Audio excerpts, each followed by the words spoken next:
Hallo en welkom by hierdie video oor die skep van aansigte in Excel, waar ons gaan kyk hoe die kreatiefstelling jou help om data te organiseer, of jy nou met eenvoudige kolomkeuses werk of komplekse navrae bou met joins en berekeninge. 'n Eenvoudige aansig kies data uit een tabel, wat dit nuttig maak om data toegang te vereenvoudig, soos in die voorbeeld waar employee-names geskep word om net voor en van name uit die employees tabel terug te gee.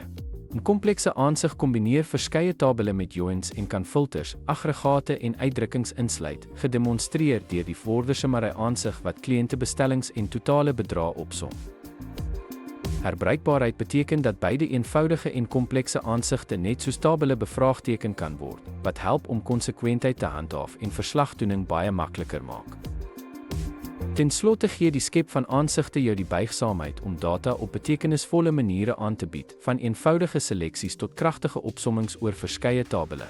Deur aansigte doeltreffend te gebruik, vereenvoudig jy verslagdoening, verseker jy konsekwentheid en maak jy jou databasis makliker om mee te werk.